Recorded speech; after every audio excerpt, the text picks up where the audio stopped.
The child who receives the most love is not always the child who gives the most affection back. That sounds unfair, right? A parent can pack the lunch, drive to practice, wash the clothes, help with homework, stay up during a fever and still hear, "Leave me alone," when they ask for one small hug. Many parents secretly ask the same painful question. Why do I pour all my love into my child, but rarely feel warm love in return? This video explores that question through the parenting ideas of French psychologist Alain Braconnier in his book Être, parent aujourd'hui. Amour, sens, logique. And while we learn how love can move in both directions between parent and child, you will also learn simple English words and phrases about family education, emotion, empathy, boundary, affection, trust, and conflict. Here is the first surprise. Children do not become loving simply because they are loved a lot. They become loving when love is understandable, safe, and connected to real life. In other words, love alone is not enough. Braconnier's central idea is that parenting needs three forces working together: love, common sense, and logic. Love gives warmth. Common sense keeps parents realistic. Logic turns big feelings into small daily habits. Without common sense and logic, love can become pressure, guilt, control, or endless service. And when a child receives love as pressure, the child may not feel grateful. The child may feel trapped. Picture a parent standing outside a middle school on a cold afternoon. The parent has left work early, waited 20 minutes, and bought the child's favorite snack. The child walks out, looks at the snack, and says, "I didn't ask for that." The parent feels hurt. The easy thought is, my child is spoiled. But the deeper question is, what does the child experience in that moment? Maybe the snack feels like kindness. Maybe it also feels like a silent demand. "I did this for you, so now you must smile, talk, and act thankful." Children are not always skilled enough to explain this, so they push away. They protect their space. They choose distance instead of affection. Up next, you'll learn a daily phrase that quietly widens the gap between you and your kid. It is a phrase many loving parents say when they feel ignored, and it often sounds perfectly reasonable. That phrase is, "After everything I do for you." It usually comes from pain, not cruelty. A parent says it because they feel invisible, but to a child, the sentence can sound like a bill. It turns love into debt. If love becomes debt, affection becomes payment. And children do not know how to love naturally when they feel they are paying back a loan. Braconnier's logic points us toward a calmer idea. Children need to receive love without being crushed by it, and they need to learn that relationships include care from both sides. Parents can say, "I like taking care of you, and I also need respect when we talk." That sentence protects both love and boundary. The first parenting mistake is one-way devotion. This is the style where the parent gives and gives but rarely asks the child to notice other people. The child is never taught to wait, repair, help, or apologize. The parent may believe, "If I never disappoint my child will feel secure." But real security does not come from a world with no limits. Real security comes from knowing that love stays, even when the answer is no. Attachment means the child feels connected and safe, but attachment does not mean the child controls the whole house. A strong attachment can live with bedtime, manners, chores, and limits. For example, imagine a 6-year-old having a loud meltdown in a grocery store because the parent will not buy a toy. One extreme parent says, "Fine, take it," because crying feels unbearable. Another extreme parent shouts, "Stop embarrassing me," because public judgment feels unbearable. Braconnier's balance is different. First, the parent names the emotion. "You really wanted that toy, and it is hard to hear no." That is empathy, a simple way to show that you understand a feeling. Then the parent sets the boundary. "We are not buying toys today." Then logic gives the next step. You can help me choose apples, or you can sit in the cart until your body calms down. The child learns that feelings are accepted, but behavior still has limits. The second parenting mistake is high-pressure sacrifice. This is the parent who says, "I gave up everything for you, so you must succeed." The child may get good grades, clean clothes, private lessons, and constant advice, but inside the child feels watched, not loved. The parent's sacrifice becomes a heavy shadow. The child may avoid closeness because closeness always brings another demand. Here is the strange part. A parent may be working very hard for the child, while the child experiences that work as anxiety. If every dinner becomes nutrition control, every bedtime becomes a battle, and every school report becomes a family crisis, the child learns that love is never relaxed. Common sense helps parents step back. One unfinished dinner is not a disaster. One messy backpack is not a ruined future. One bad math quiz is not proof of a broken life. Logic asks, what small habit can we build? Not how can I control everything tonight? At dinner, that may mean serving a simple meal, letting the child choose between two vegetables and ending the chase. At bedtime, it may mean a predictable routine. Bath, pajamas, one story, lights low, good night. In homework, it may mean asking, "Where did you get stuck?" instead of "Why are you so lazy?" Love stays warm. Common sense lowers panic. Logic creates structure. So the two English words to keep here are boundary and affection. Boundary means a clear line that protects people and relationships. Affection means warm care shown through words, touch, time, or attention. When affection has no boundary, it can become chaos. When boundary has no affection, it can become fear. Up next, we move into the child's mind and ask why some kids look cold exactly when they need love most. A child's coldness is often not a lack of love. It may be a lack of safety. Children are still learning how to receive care and how to give it back. A toddler may cling because separation feels scary. A school-age child may argue because rules feel frustrating. A teenager may close the bedroom door because privacy has become part of growing up. In each stage, the child is asking the same hidden question: can I be myself and still be loved? If the answer feels yes, affection can grow. If the answer feels no, the child may defend themselves with silence, anger, lying, or sarcasm. Attachment is the emotional bond that tells a child, "I am safe with this person."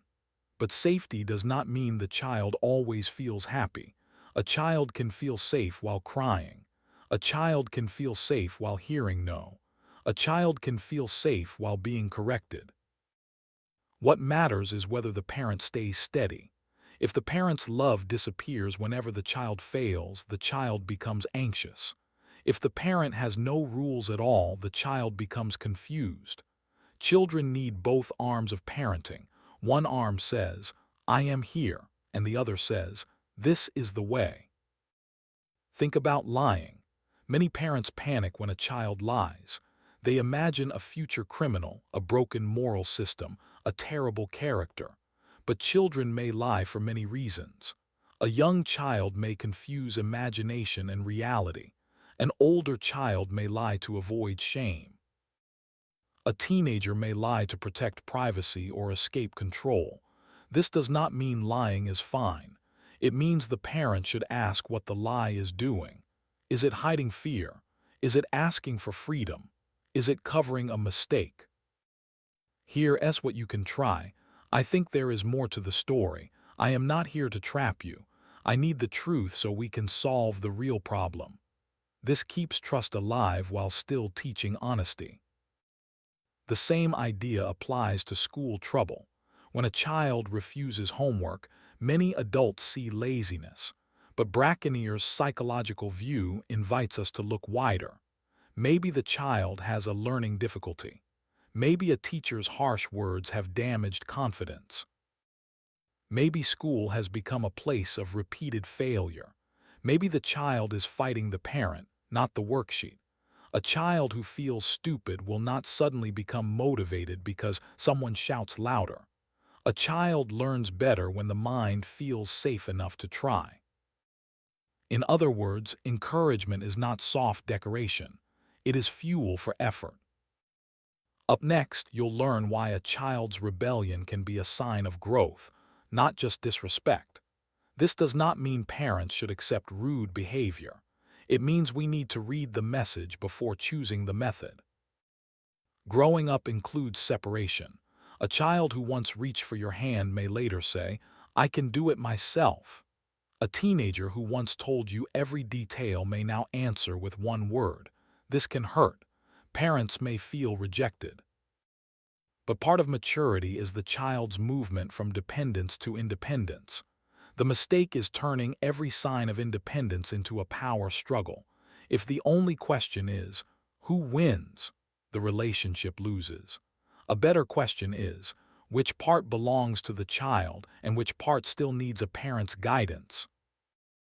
For example, a 13-year-old wants to choose her own clothes for a family dinner. The parent dislikes the outfit. If the clothes are unsafe or truly inappropriate for the event, the parent can set a limit.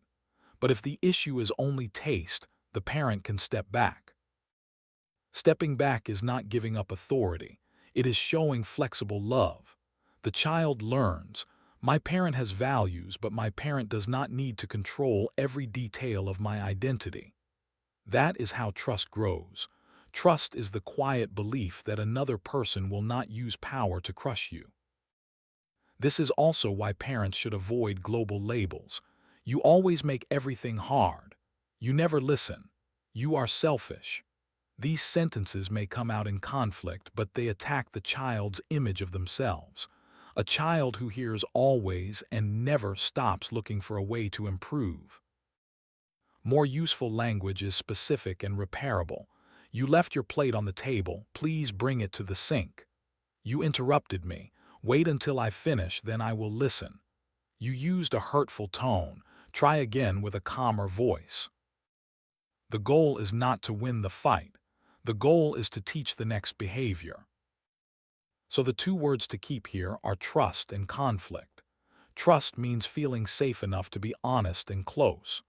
Conflict means a serious disagreement, but it does not have to destroy love. Up next, we will turn these ideas into a daily system parents can actually use, because good parenting cannot live only as a beautiful idea. The first tool is reflective listening. This means you reflect the child's feeling before you correct the behavior. It sounds like this: you are upset because the game ended. You wanted more time with your friend. You feel embarrassed because your brother laughed. Reflective listening does not mean the child gets whatever they want. It means the child feels seen before being guided. When children feel seen, they can hear limits more easily. When children feel ignored, they fight the limit and the parent at the same time. The second tool is the calm limit. A calm limit has three parts: the rule, the reason, and the next step. For example, screens stay in the kitchen at night because sleep helps your brain and mood. You can charge it here and pick it up after breakfast. This is better than, "Give me that phone, you are addicted." The first sentence teaches. The second sentence shames. A calm limit protects the boundary without damaging the bond. And yes, children may still complain. Complaining does not mean the limit is wrong. It often means the child is practicing frustration. The third tool is repair. Many parents believe the best family is the family with no conflict. But a healthy family is not conflict-free. It is repair-rich.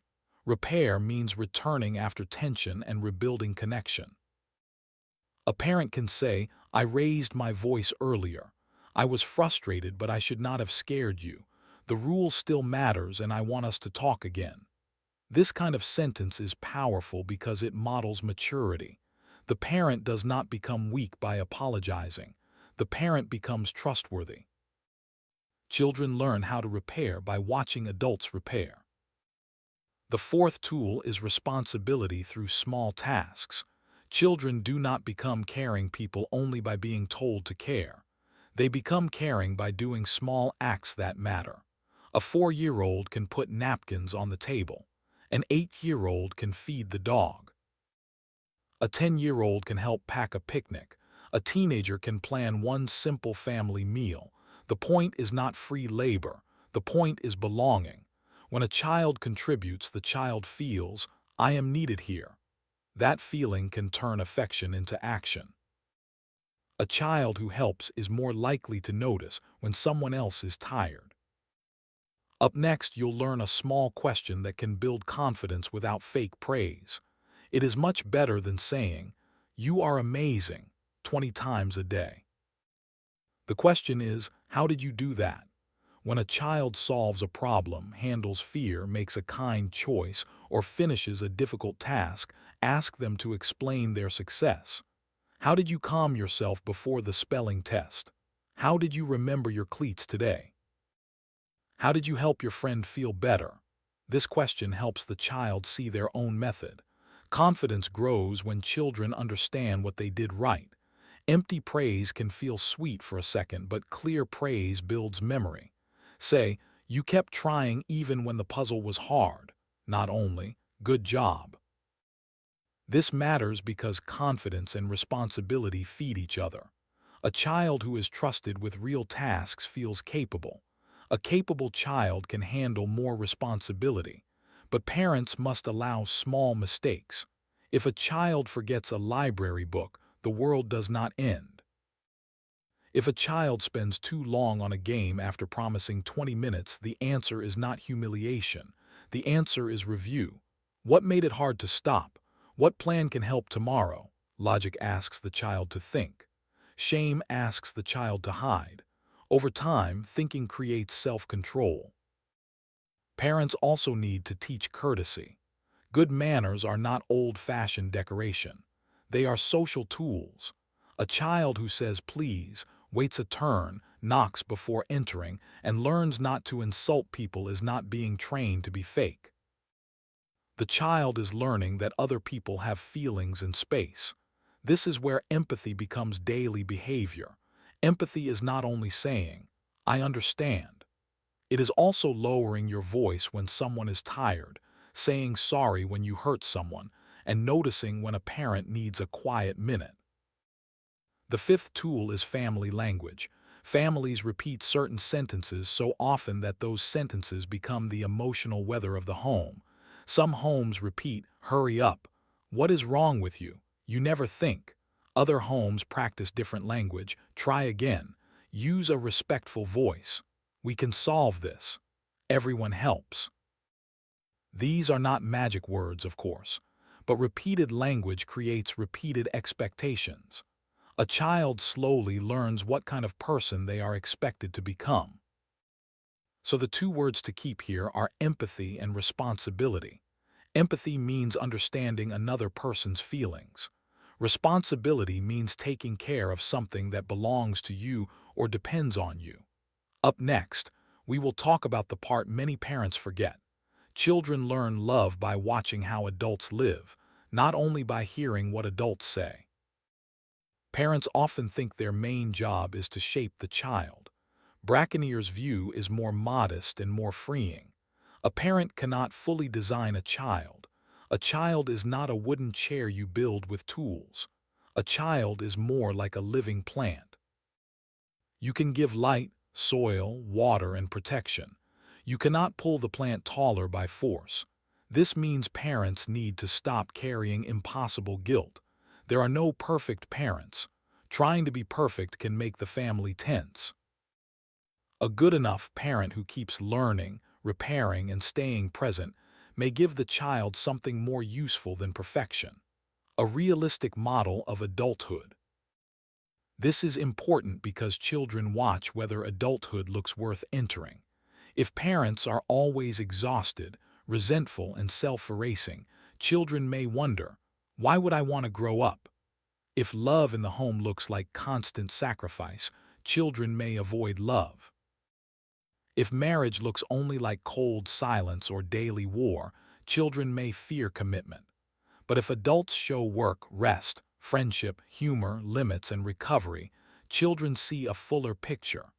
They learn that adulthood includes pressure, but also freedom and meaning. This does not mean parents must pretend to be happy. Children notice fake smiles. It means parents can be honest without making the child responsible for adult pain. A parent might say, "I had a hard day at work, so I need 10 quiet minutes. Then I can listen better." That is very different from saying, "You are the reason I am exhausted." The first sentence teaches emotional regulation. The second sentence creates guilt. Children should learn that parents have emotions, but children should not become the parent's therapist. Up next, you'll learn why protecting your couple time, your rest, or your personal life can actually help your child feel safer, not less loved. A family that revolves completely around the child may look loving, but it can make the child anxious. When the child becomes the center of every decision, the child may feel too powerful and too responsible. Children need to know they matter deeply, but they also need to know the adults have a stable life. Couple time, adult friendships, personal hobbies, and rest are not selfish extras. They show the child that love has a structure. The parent is not an empty machine that only serves. The parent is a person. When children respect the parent as a person, affection becomes more mutual. This idea is especially important in single-parent families or families going through separation. A child needs simple truth, not adult chaos. If parents separate, the child needs to hear that the separation is an adult decision, not the child's fault. The child needs practical details, where they will sleep, when they will see each parent, what routines will stay the same. The child should not carry messages, money fights, or emotional revenge between adults. In a painful family change, love, common sense, and logic all matter. Love says you are still loved. Common sense says your feelings may be messy. Logic says here is how life will work next week. The same balance applies to school. School matters, but school is not a god. A teacher may miss something. A grade may show one piece of learning, not the whole child. Parents should respect school, but also observe the child's emotional life. If grades fall, ask about sleep, friendship, fear, attention, and confidence. A child's school problem may be a learning issue, an emotional issue, a relationship issue, or an adjustment issue. The parent's job is not to panic first. The parent's job is to understand first, then act. Long-term parenting also needs humor. Humor lowers heat. A parent who can smile, pause, and say, "Let's rewind that conversation," often reaches the child better than a parent who lectures for 20 minutes. Humor does not mean making fun of the child. It means keeping the door open. It says, "We are having a hard moment, but we are still on the same team." Children who grow up with this kind of emotional weather often become more flexible. They can face mistakes without feeling destroyed. Now we are close to the end, so let's bring the main question back. Why do parents pour love into kids but rarely get warm affection in return? Often, it is not because the child has no love. It is because love has not yet been organized into a relationship. The child receives care but has not learned contribution. The child receives protection but has not learned respect. The child receives advice but has not felt listened to. The parent gives love but may forget common sense and logic. When these three forces meet, the family changes. Love becomes warmth. Common sense becomes balance. Logic becomes daily practice. So here is a mid-video style reminder you can still use near this point if you edit the audio. If this idea helps you see your child with a little more patience, save this video and share it with another parent who is tired but still trying. And write one sentence in the comments. What is one boundary you want to set with more warmth this week? Your answer may help another parent feel less alone. Let's review the English words from this episode. Empathy means understanding another person's feelings. Boundary means a clear line that protects respect. Emotion means a feeling in the body and mind. Attachment means a safe emotional bond. Affection means warm care that people can see or feel. Trust means believing someone will not use your honesty against you. Conflict means disagreement that needs repair. Responsibility means taking care of your part. These words are useful not only for parenting, but also for talking about relationships, school, work, and personal growth in English. Here's what you can try tonight. Do not try to change your whole parenting style in one evening. Choose one small practice. Reflect one feeling before giving one rule. Ask one child, how did you do that? Give one calm limit without a long lecture. Invite one small act of help. Repair one tense moment. Protect one quiet moment for yourself. Parenting is not a performance of endless sacrifice. It is a relationship that grows through love, common sense, and logic, again and again, in ordinary rooms on ordinary days. And before you leave, tell me in the comments which English word feels most useful to you today. Empathy, boundary, affection, trust, conflict, or responsibility. Also, from the parenting side, what is harder for you right now? Giving enough warmth or setting a clear limit? Like the video if it helped, save it for your next difficult parenting day, and subscribe for more English book summaries that teach useful ideas in simple, natural English. The goal is not to become a perfect parent. The goal is to build a home where parents love children deeply, and children slowly learn how to love back.